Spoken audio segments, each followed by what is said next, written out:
everyone! Welcome back to Ramz tutorial. If you are new here in my channel, please don't forget to subscribe and hit the notification bell so that you're updated in our latest tutorials. So today guys, we're going to discuss different topics. So welcome back again to Ramz tutorial! Good morning class, good morning my dear students. Today we're going to tackle about kinds of sentences, or the four types of sentences according to purpose in English language are declarative, interrogative, exclamatory, and imperative sentence. It conveys information for us, or make a sentences, or questions, or request informations, or asked a questions. That is kinds of sentences. Let's tackle first or discuss about the first type of sentence. We have declarative sentence. A declarative sentence class, it states or tells something. It begins with a capital letter or uppercase and ends with a period. Like this, it's a period. Example, there are many artificial islands in Dubai. So this is what we call a declarative sentence. It states something or it describes something about artificial islands located in Dubai. That is how declarative sentence works. Second is interrogative sentence. Interrogative sentence, it asks a question with a question mark.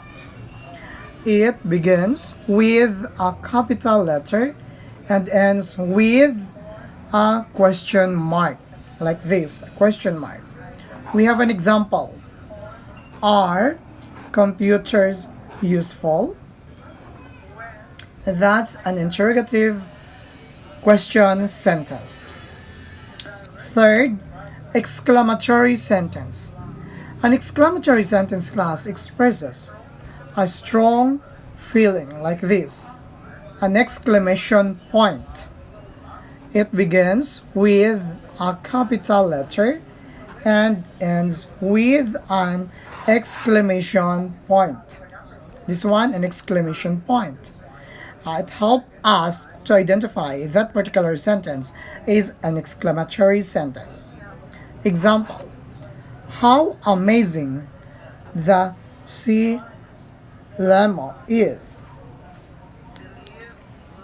For imperative sentence tells us to do something. Okay? It may be a command or a request sentence. A request uses polite words such as please or kindly. Examples. Command sentence, see the fast cars. For request sentence, please see the fast cars. With the word please, that means to say it helps us to identify that particular sentence is request. Command means with the what we call word see without using the requested form, which is kindly and the word please. That is how kinds of sentences works or being applied in the following sentences: imperative sentence, exclamatory sentence, interrogative sentence, and declarative sentence. These are the following sentences according to purpose: declarative, interrogative, imperative, and exclamatory sentences. Next class, we're going to proceed to our high thinking or a motivation process wherein we're going to have a short rapport between you and me, teacher and student rapport. Directions, this is very much important. You are going to read first the directions. The following sentences carefully. Write D for declarative sentence. I for interrogative sentence. E for exclamatory sentence. C for command. And R for request. Remember, my dear students, using this particular what you call a short form instead of writing the whole word declarative, interrogative, exclamatory, command, or request, it's just because this is very helpful for you, my dear students, in order to identify or to write immediately your answer. Okay, let's start with number one. We are going to read that. Okay, are you ready, class? Okay, let's start number one. Have you heard about the fastest car? Have you heard about the fastest car? So remember, class, in number one, we have what we call a question mark. So that sentence states that is that D for declarative sentence, I for interrogative sentence, E for exclamatory sentence, or C for command, or R for request. But remember, other teachers also, so for example C and R, it's belong to imperative sentence. It chooses what you call the command or expresses command or request. For number one again, have you heard about the fastest car? So we have a question mark. Your answer is, I'm going to write my answer. You're done. Okay, it's my turn. I'm going to write. What letter is this?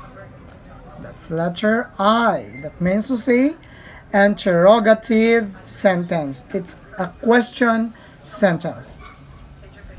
Number two. I read about it from a magazine. I read about it from a magazine. So think it properly, my dear students. Is that interrogative, declarative, exclamatory, command, or request sentence? My answer is, please guess with my answer. Okay, I've done it. And that's letter D. That's declarative. It ends with a predicate. Next, number three. How I wish I can see it up close with an exclamation point. Is that command? Is that request? Is that exclamatory? Or interrogative for I, D for declarative? Your answer is, I'm going to write my answer.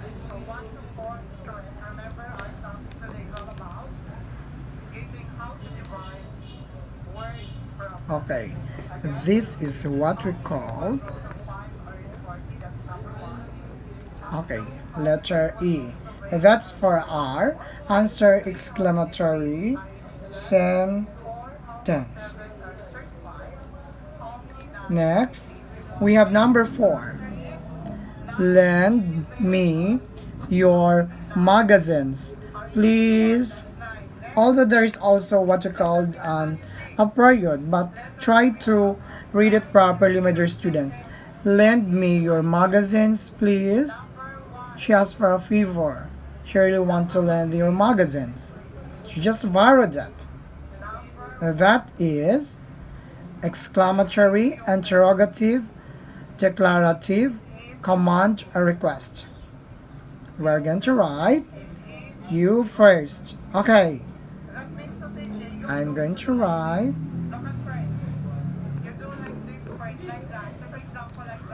okay. That's letter R. That's request sentenced. 5. Tell your brother to get it from our house. Again, for number 5, tell your brother to get it from our house. What type of sentence is that? Is that command, request, exclamatory, declarative, or interrogative? Tell your brother to get it from our house. Your answer is my answer. It's my turn now. Okay, that's letter C. It's command type of sentence. 6. The inventor is very intelligent. Again, the inventor is very intelligent.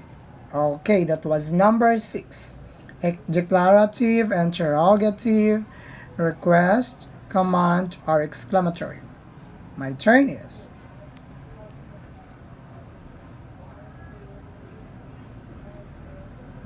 Okay, that's letter D. That means to say that is declarative sentence. 7. Do you know from where he is? We have a question mark. Do you know from where he is? What type of sentence is that? We have a clue. Asking sentence, declarative, interrogative, exclamatory, command, or it might be a request. We are going to write number 7. This is my answer, my dear student. That's letter I. That is interrogative sentences. It's asked questions. This is what you call a question sentence. 8. Oh my, he is a genius. With an exclamation point. Oh my, he's a genius. Is it exclamatory, declarative, command, or request? Okay, yours. You're done. I think you're done. So this is my time. That's letter E. Exclamatory sentence. 9. Come, let's hear about him more. Oh, we're going to get to know each other. Come, let's hear about him more. That's number 9. Is it command, sentence, request sentence, or exclamatory sentence? We're going to write. I think you're done, and I'm going to do my part also. The C means command sentence. 10. The last number, class.